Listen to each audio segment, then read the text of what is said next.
26வது ஸ்லோகம். வசுதேவம் சமாபாஷ்ய ககனே விஷதாட்சரா வசுதேவ கிரஹீத்வைனம் கோகுலம் நயசத்வரா. வசுதேவா அப்படின்னு கூப்பிட்டு கிளியராயிட்டு வானத்திலேருந்து வசுதேவருக்கு அது கேட்கறதுக்கு சாதிச்சது. வசுதேவா உடனடியாயிட்டு இந்த குழந்தைய தூக்கிண்டு கோகுலத்துக்கு போ. அதா இருந்தது அசரீரி வாக்கியம். 27வது ஸ்லோகம். ரக்ஷபாலாஸ்ததா சர்வே மயா நித்ரா விமோஹிதாः விவ்ருதானி கிருதான்யஷ்டௌ கபாடானி ச ஸ்ருங்கலா. ராட்சச படர்கள் எல்லாம் முழிச்சுருப்பா அப்படின்னு நினைச்சு நீ பயந்துக்காத. அவளை எல்லாம் நான் தூங்க வச்சிருக்கேன். 8 கதவுகள் திறந்து போட்டிருக்கேன். அதே மாதிரி உன்னை கெட்டி போட்ட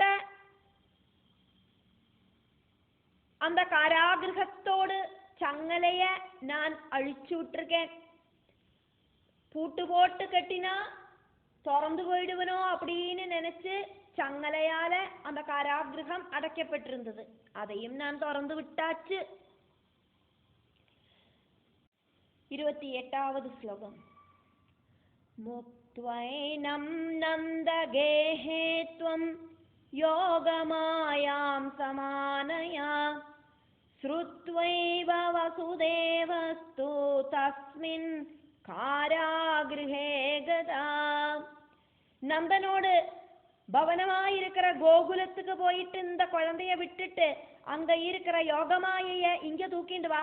காராகிரகத்துல இருக்கிற வசுதேவர் அந்த வாக்குகளை நன்னா ஸ்ரத்தையோடு கேட்ட உடனே 29வது ஸ்லோகம். விவ்ருதம் துவாரமாலோக்ய பபூவ தரசா நிருப தாமாதாய யயாவாஷு துவாரபாலைரலட்சிதா. கதவு திறந்து கொடுக்கிறத பார்த்தார் வசுதேவர். உடனடியா குழந்தைய தூக்கிண்டு துவாரபாலர்களுக்கு தெரியாதக்கு அங்கேருந்து வசுதேவர் கிளம்பினார். 30வது ஸ்லோகம். காளிந்தி தடமாசாத்ய புரம் திருஷ்ட்வா சுநிஷ்சிதம் ததைவ கடிதக்னி சா பபூவாஷு சரேத்வரா. காளிந்தி தீரத்துல வந்து சேர்ந்தார். அங்க வசுதேவர் வந்து சேர்ந்த உடனே அந்த இடத்தை பார்த்தார். அப்போது அங்க அந்த உத்தமமான காளிந்தி நதி வசுதேவரோடு இடுப்புக்கு கீழே மட்டும் தண்ணி இருக்கிற அளவுக்கு அந்த நதி ஒழுக ஆரம்பிச்சது. காளிந்தி நதி அப்படிங்கிறது 4 ஆளுகள் சேர்ந்து ஒண்ணுக்கு மேல தலைய மிதிச்சு நின்னா கூடியும் முழுகி போற அளவுக்கு தண்ணி இருக்கிற நதியாக்கம் அந்த நதி. பகவானை கையில தூக்கிண்டு வர வசுதேவரை பார்த்தோன்னே அந்த வசுதேவரோடு இடுப்புக்கு கீழே மட்டும் தண்ணி இருக்கிற அளவுக்கு தண்ணி ஆயிட்டு அங்க ஒழுக ஆரம்பிச்சது. 31வது ஸ்லோகம். யோகமாயா பிரபாவேன ததாரானகதுந்துபி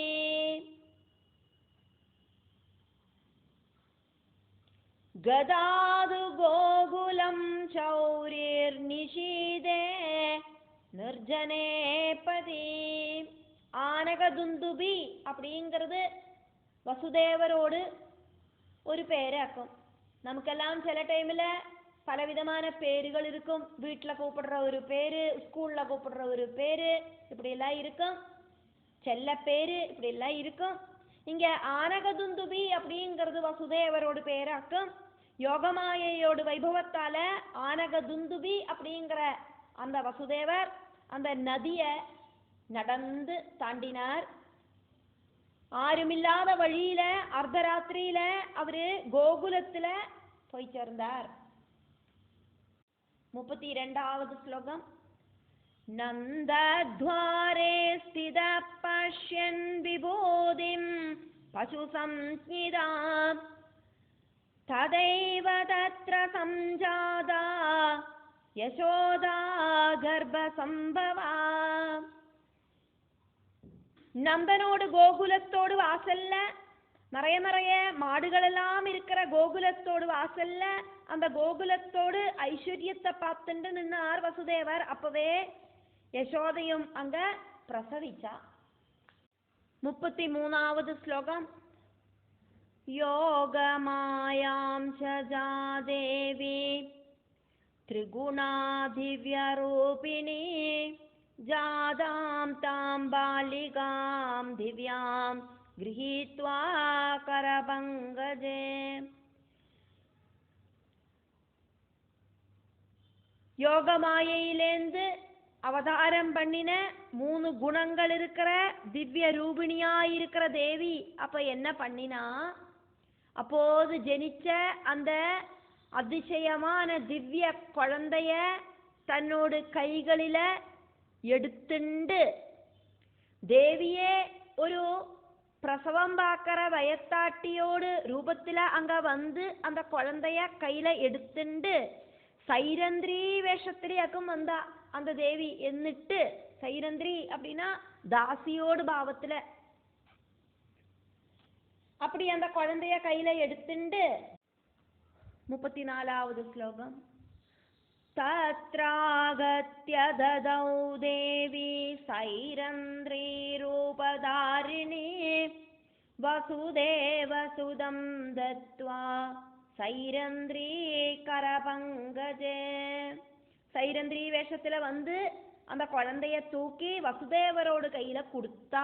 வசுதேவர் தன்னோடு கையில இருக்கிற ஸ்ரீகிருஷ்ண பகவான சைரந்திரியோடு கையிலையும் கொடுத்தார்.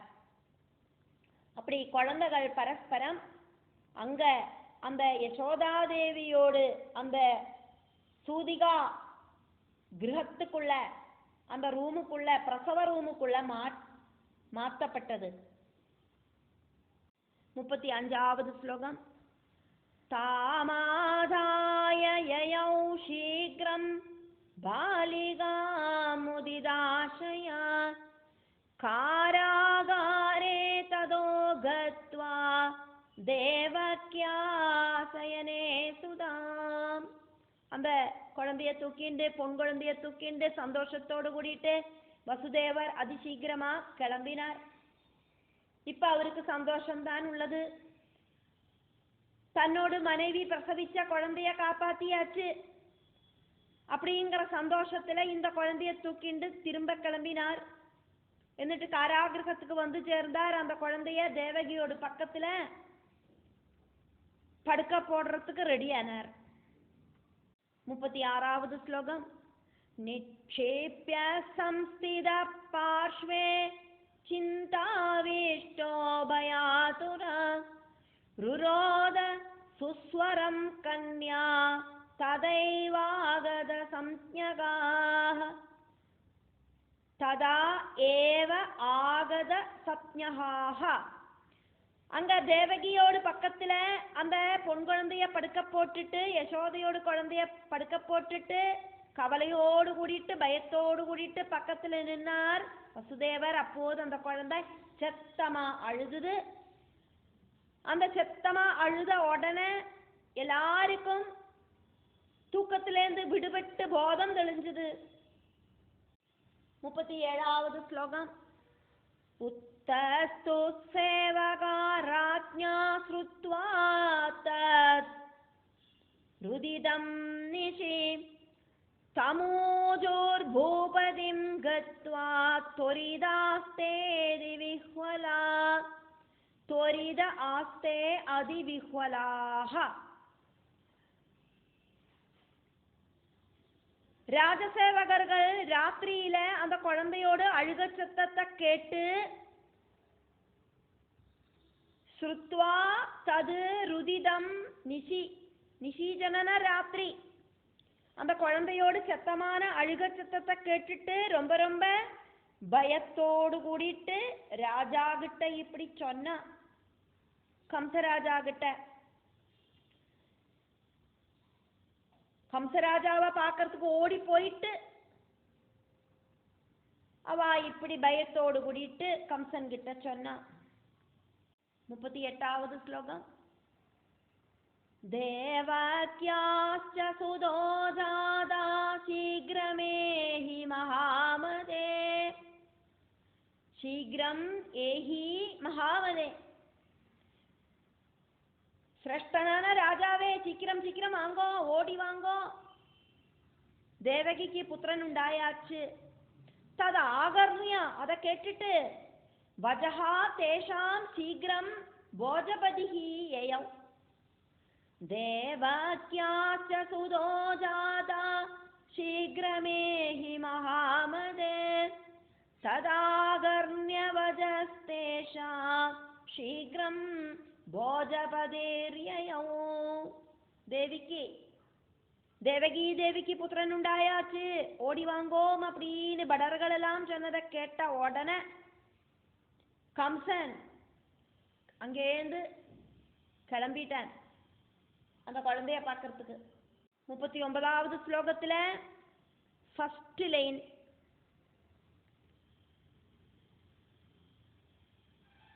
அங்க என்ன நடக்கிறது அப்படிங்கிறத வியாசர் வர்ணிக்கிற மாதிரியா. 2வது லைன் கம்சனோடு அந்த கர்ஜனையும் ஆக்கும் சொல்லப்படுறது. அப்போ 39வது ஸ்லோகத்துல ஃபர்ஸ்ட் லைன் பிராவிருதம் துவாரமாலோக்ய வசுதேவமதாஹ்வயது. வசுதேவம் அத ஆஹ்வயது. கதவு மூடி கிடக்கிறத பார்த்துட்டு வசுதேவர கம்சன் கூப்பிட்டான். இனி கம்சனோடு வார்த்தைகளாக்கும் இங்க சொல்லப்படுறது. அதனால கம்ச உவாச்சா 39வது ஸ்லோகத்துல 2வது லைன். சுதமானய தேவக்யா வசுதேவ மகாமதே. ரொம்ப ரொம்ப நல்ல குணங்கள் எல்லாம் இருக்கிற வசுதேவா, நீ என்ன ஏமாத்த மாட்டாய் அப்படிங்கிறது எனக்கு தெரியும். அதனால தேவகிக்கு இப்ப பிறந்த அந்த குழந்தைய இப்ப என்கிட்ட கொண்டு வந்துதா. கதவை தொறாணி முதல்ல. 40வது ஸ்லோகத்துல ஃபர்ஸ்ட் லைன் கம்சன் சொல்லற மாதிரியும் 2வது லைன் வியாசர் அங்க என்ன நடந்தது அப்படிங்கிறத வர்ணிக்கிறதும் ஆக்கும் நம்ம பார்க்கிறோம். அதனால 40வது ஸ்லோகத்துல ஃபர்ஸ்ட் லைன் மிருத்யோர்மே சாஷ்டமோ கர்ப்பஸ்தன்னிஹன்மிரிபும் ஹரிம். மிருத்யுமே ச அஷ்டமஹ கர்ப்பஹ தது நிஹன்மி ரிபும் ஹரிம். 8வது கர்ப்பம் காரணமாக்குமே எனக்கு மரணம். சத்ருவான அந்த ஹரிய நான் இப்ப கொல்லுவேன் அப்படின்னு கம்சன் கர்ஜனை பண்றான். அதுக்கப்புறம் அங்க என்ன நடந்தது அப்படின்னு 40வது ஸ்லோகத்துல 2வது லைன்ல இருந்து வியாசர் வர்ணிக்கிறார். ஸ்ருத்வா கம்சவஜ ஷௌரிர் பயத்ரஸ்த விலோஜனா. கம்சனோடு வாக்குகளை கேட்டு பயந்து வரச்சு கண்ணு கலங்கின வசுதேவர். 41வது ஸ்லோகம். தாமாதாய சுதாம் பாணௌ ததௌ ஜாஷுருதன்னிவ திருஷ்டோத தாரிகாம் ராஜா விஸ்மயம் பரமம் கதா. அந்த பொன் குழந்தைய கையில எடுத்துட்டு அழுதுண்டு உடனடியா வந்து கம்சனோடு கையில கொடுத்தார் வசுதேவர். அந்த பொன் குழந்தைய பார்த்த ராஜாக்கு, கம்சராஜாக்கு ஆச்சரியமோ ஆச்சரியம். 8வது குழந்தை ஆண் குழந்தை கொல்லும் நோக்குமே அசரீரி வாக்கியம். இப்ப பார்த்தாதா பொன் குழந்தையா இருக்கு. 42வது ஸ்லோகம். தேவவாணி விருதா ஜாதா நாரதஸ்ய ஜ பாஷிதம் வசுதேவ கதம் குர்யாதன்ருதம் சங்கடே ஸ்திதா. தேவர்கள் அப்படிங்கிறவா உண்மைய மட்டும் பேசுவா. அப்போ பகவான் அப்படிங்கிற அந்த தெய்வம், அதே மாதிரி நாரதர் சொன்னதெல்லாம் இப்ப பொய்யா போச்சு. இந்த ஜெயிலுக்குள்ள காராகிரகத்துக்குள்ள துரிதம் அனுபவிக்கிற வசுதேவருக்கு ஏமாத்துறதுக்கு ஒன்றும் சாதிக்காது. அப்படியாக்குமானா பிறந்தது இப்ப பொன் குழந்தைதான், பையன் குழந்தையொன்னும் இல்லை. அப்படியாக்குமானா அந்த அசரீரி வாக்கியம் பொய்யா எடுத்தா, நாரதர் சொன்னதும் பொய்யா எடுத்தா, கம்சனுக்கு யோசனை பண்ணிட்டு இப்படி ஆச்சரியமோ ஆச்சரியம். 43வது ஸ்லோகம். ரட்சபாலாஸ்ச மே சர்வே சாவதானான சம்சயா குதோத்ர கன்யகா காமம் க்வகத சசுத கிலா. நான் இந்த காராகிரகத்துக்கு முன்னால நிப்பாட்டி வச்சிருக்கிற என்னோடு படர்கள் எல்லாம் ரொம்ப ரொம்ப கவனம் இருக்கிறவாளாக்கும் அப்படிங்கிற உறுதி எனக்கு இருக்கு. இந்த குழந்தை எங்கேருந்து வந்தது? இந்த பொன் குழந்தை. அந்த ஆண் குழந்தை எங்க ஓடி போச்சு? பிறந்த உடனே அதுக்கு கை கால் முளைச்சு நடக்கொன்னும் பറ്റാதே. இந்த ஜெயில நான் பூட்டியிலவா வச்சிருக்கேன், சும்மா பூட்டலை, சங்கலை போட்டு பூட்டினேனே. இருந்தும் இப்படி ஒரு விஷயம் நடந்தது எப்படி? 44வது ஸ்லோகம். சந்தேஹோத்ர ந கர்த்தவ்ய காலஸ்ய விஷமாகதே இதி சஞ்சிந்த்யதாம் பாலாம் கிரஹீத்வா பாதயோகலா. வியாசராக்குமே ஜனமேஜயனுக்கு கதை சொல்லிட்டு இருக்கார். இப்போ வியாசர் ஜனமேஜயங்கிட்ட சொல்றார் இந்த ஸ்லோகத்துல, ஜனமேஜயா, சந்தேகப்படுறதுக்கு என்ன வாக்கம் இருக்கு? இந்த காலத்தோடு கதிய தெரிஞ்சுக்கிறதுக்கு சிரமமாக்கும் அப்படிங்கிறத புரிஞ்சுக்கலாம். அதுக்கப்புறமா அங்க என்ன நடந்தது தெரியுமா? அந்த குழந்தையோட 2 காலையும் தூக்கி பிடிச்சு அந்த துஷ்டனான கம்சன் என்ன பண்ணினான்னு தெரியுமா உனக்கு? 45வது ஸ்லோகம். போதயாமாச பாஷாணே நிர்கிருண குலபாம்சன சாகாரான்னிஸ்ருதா பாலா யயாவகாசமண்டலம். குலத்ரோஹி, நன்றி அப்படிங்கிற எண்ணமில்லாத அந்த துஷ்டன் அந்த குழந்தைய கால 2யும் பிடிச்சு தூக்கி கல்லுல ஓங்கி அடிச்சான். அந்த குழந்தையாகட்டும் அவனோட கையிலேந்து வழுக்கி அப்படியே பறந்து வானத்துக்கு போச்சு. 46வது ஸ்லோகம். தேவ்ய ரூபா தயா பூத்வா தமுவாஜ மிருதுஸ்வனா கிம்மயா ஹதயா பாப ஜாதஸ்தே பலவான் ரிபு. திவ்ய ரூபம் பிராபிச்ச அந்த குழந்தை கம்சன் கிட்ட இப்படி மெல்ல சொல்லித்து, ரொம்ப சாஃப்டா சொல்லித்து, துஷ்ட புத்தி இருக்கிறவனே, என்ன கொன்னதினால உனக்கு என்ன பெனிஃபிட்? உன்னோடு சத்ருவான, உன்னை கொல்ல போற உன்னோடு சத்ரு ஜெனிச்சாச்சு. இப்ப நீ என்ன கொன்னதினால உனக்கு எந்த விதமான பெனிஃபிட்டும் இல்லை. 47வது ஸ்லோகம்.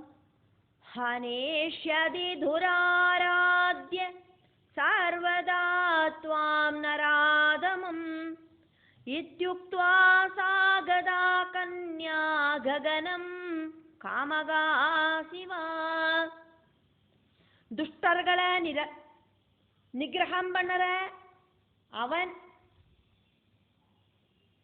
உன்னை கொல்லறதுக்கு, நல்லவர்களானவாளை எல்லாம் துரோகிக்கிற உன்னை கொல்லறதுக்கு எப்படி ஆனாலும் வந்து உன்னை கொல்லுவன் அப்படின்னு சொல்லிட்டு அந்த மங்கள ரூபிணியாயிருக்கிற அந்த அம்பாள், அந்த கன்யகை ஆகாசத்துல அப்பிரத்யட்சமானா. 48வது ஸ்லோகம். கம்சஸ்து விஸ்மயாவிஷ்டோ கதோ நிஜகிருஹம் ததா ஆனாய தானவான் சர்வானிதம் வஜனமப்ரவீத். கம்சன் ரொம்ப ரொம்ப அதிசயத்தோடு கூடிட்டு அவனோட வீட்டுக்கு கிளம்பி போனான். அதுக்கப்புறம் அசுரர்களை எல்லாம் கூப்பிட்டு இப்படி சொன்னான். 49வது ஸ்லோகம். பகதேனுக வல்சாதீன் க்ரோதாவிஷ்டோ பயாதுரா கச்சந்து தானவா சர்வே மம காரியார்த்த சித்தயே.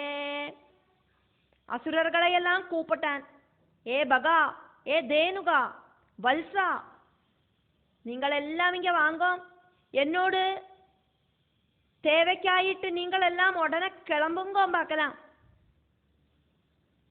50வது ஸ்லோகம். ஜாத மாத்ராஸ்ய ஹந்தவ்யா பாலகா யத்ர குத்ரசித் பூதனைஷா व्रजन्द्वद्य பாலக்னி நந்த கோகுலம். எங்கேயானாலும் விரோதம் இல்லை, ஜனிச்ச உடனே இருக்கிற எல்லா குழந்தைகளையும் தேடி பிடிச்சு கொள்ளணும். பூதனை இப்பவே உடனடியா என்ன பண்ணணும் தெரியுமா? இந்த அம்பாடியில நந்தகோபனோட கிரகத்துல ஒரு குழந்தை பிறந்திருக்கான். அந்த குழந்தைய கொல்லறதுக்கு போகட்டும். குழந்தைகளை கொல்லறதுல ரொம்ப ரொம்ப எபிலிட்டி இருக்கிறவளாக்குமே இந்த பூதனை, சீக்கிரமா போகட்டும் அப்படின்னு கம்சன் ஆக்ஞை கொடுக்கிறார். 51வது ஸ்லோகம்.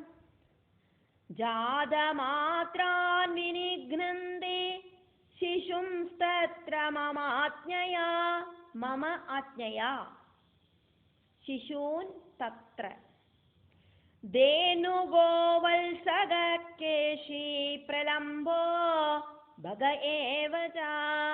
பூதனை இப்பவே என்னோட ஆத்மீய ஸ்வீகரிச்சுட்டு உடனடியா கிளம்பட்டும். பிறந்த உடனே இருக்கிற எல்லா குழந்தைகளையும் கொல்லட்டும். தேனுகனும் வல்சகனும் பிரலம்பனும் பகனும் எல்லாரும் இப்படி கிளம்பி போங்கோ. எல்லா குழந்தைகளையும் பார்த்து பார்த்து தேடி தேடி கொள்ளுங்கோ. 52வது ஸ்லோகம். சர்வே திஷ்டந்து தத்ர ஏவ மம காரிய சிகீர்ஷயா சர்வே திஷ்டந்து தத்ரைவ மம காரிய சிகீர்ஷயா இதி ஆக்ஞா அபி அசுரான் கம்சஹா யயௌ நிஜகிருஹம் கலஹ இத்யாஜ்ஞாப்யாசுரான் கம்சோ யயௌ நிஜகிருஹம் கலா. चिन्ताविष्टः अदिदीनात्मा चिन्ताविष्टोदिदीनात्मा चिन्तयित्वा एव तं पुनः चिन्तयित्वैव तं पुनः सर्वे तिष्ठन्तु तत्रैव मम कार्यचिकीर्षया इत्याज्ञाप्यासुरान् कंसो ययौ निजगृहं गला चिन्ताविष्टोदिदीनात्मा चिन्तयित्वैव तं पुनः. எல்லாரும் நான் சொன்ன இந்த வேலையை செய்யறதுக்காயிட்டு ரெடி ஆகுங்க. இப்படி அசுரர்கள்கிட்ட ஆக்ஞை புறப்படுவிச்ச கம்சன் அவனோட வீட்டுக்கு போனான்.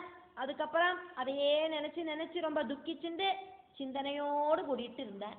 இப்படி சொல்லிட்டு சதுர்த்த ஸ்கந்தத்துல 23வது அத்தியாயம் முடிவடைகிறது.